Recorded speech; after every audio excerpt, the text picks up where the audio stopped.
a demonstration of my custom book scanner that's based on some designs on the internet. It has some customizations that I put in to kind of accommodate for how I'm doing the setup, and some not necessarily flaws that I found, but more some design improvements that I thought would be helpful to the system. So the way the system works is it's built and based on this sliding base that automatically centers itself as you're lowering and raising this piece here, which is called a platen. It basically flattens out the pages every time it lands on it and centers the book. The problem with traditional book scanning, at least in this format, is that if the base doesn't slide and it's fixed, then you end up with the book shifting itself on the platform. And I actually tried that with one of my first attempts, just because I was too lazy to build this system, and it's just a pain because you have to shift and adjust the cameras every time the book shifts enough, and it just becomes a pain because you can't then auto process the results with any kind of software, which actually is the bulk of the process, is post processing. So the way that this system works is every time you lower this, it centers it, and when you get towards the last page of the book and you drop this, and I'll do it slowly, it's shifting the base every time you change the page, and that way the center line of the book is the exact same every single time you lower that. And that means that the image that the cameras see or as far as the book's position is concerned, are the same every single time. So you don't have to adjust it afterwards, and you can use software to automatically crop every single image for the systems, and then just it interleaves them together and makes the book. So the system is also very fast. Most of the systems out on the internet, they use small digital point-and-shoot cameras, but I have enough photographic equipment with digital SLR cameras that I decided to do that instead, because mostly because of the resolution and flexibility that you have with digital SLRs versus using the point-and-shoot system.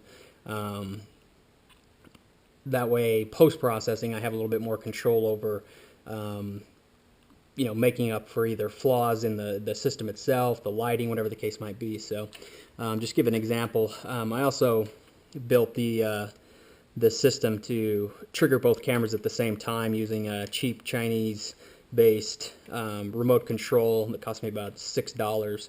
And I bought 2 of these, chopped off the end, which has a custom connector for the cameras, and then did some soldering and a little bit of electronic work to make it so that I could use one remote to trigger both cameras, and it cost me $12 to pretty much do that entire system. So this system that I built with this also allows me to use my wireless controllers to trigger the cameras in the same way. However, the hand remote works just as well. So I'll go ahead and demonstrate how fast this system is compared to anything else. And really, this is only maybe a quarter of the way done. I still have to do all the finish work, paint everything black, finish up some mounting systems for the rest of it, and then my goal is to take some electronic designs that I have and add a pressure switch and potentially a robotic page turner, which really isn't as complex as it sounds. It's just a servo that flips around like this and changes the page every time you raise up the platen. So once I get all of that in place, then we'll add it in. But for right now, I'm trying to get this genealogical recording process, or can't think of the word, project that I'm trying to do. So I'm trying to get that rolling because it's taking a little bit longer than I wanted to. So just do a quick demonstration of how fast the system is. I'm also using this video to try and time the process so that I have an idea of how many books I can do in a given session, or how many hours I need to dedicate to doing the scanning. So just make sure that both cameras, I guess it would probably help if I took the lens off the cameras, eh?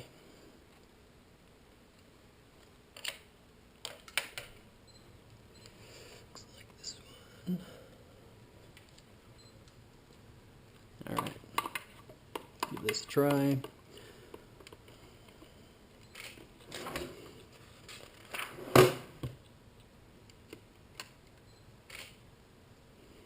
Left camera is not going to want to focus because the pages are wide, but it'll focus now.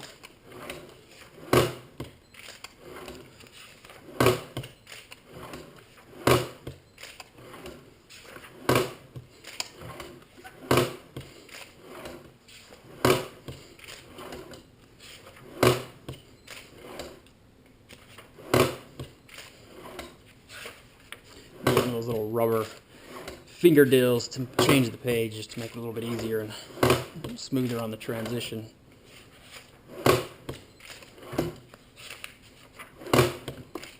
Oops. But it gives you an idea, that's why I need to mount this, gives you an idea of the speed of the system. I mean, it's pretty fast. I mean, I've done this book twice tonight actually, and it took me under 5 minutes to scan all the pages of each, the entire book of each side. So it just gives you an idea of how fast you could do it. I think I'm looking at doing 40 of these books, and based on that, I should be able to do it in one session. Once I get everything calibrated and the lighting right, I should be able to scan all of those books in one session, and then I can go back and post-process them. So my actual plan is to also then come back with my higher resolution camera and take a picture of each individual picture within this book, so that I can keep a record of those as well. So it's a pretty cool design. Anybody can find the designs online. There's actually a newer design that uses CNC-based machines to cut everything out and make it a little bit more symmetric and accurate. However, you need a CNC machine to do that. So this one, you can pretty much walk into Home Depot and buy all of the parts in one run and build this. It took me a few weeks because I had to do the design changes, and I get about a few hours a night to do it. So,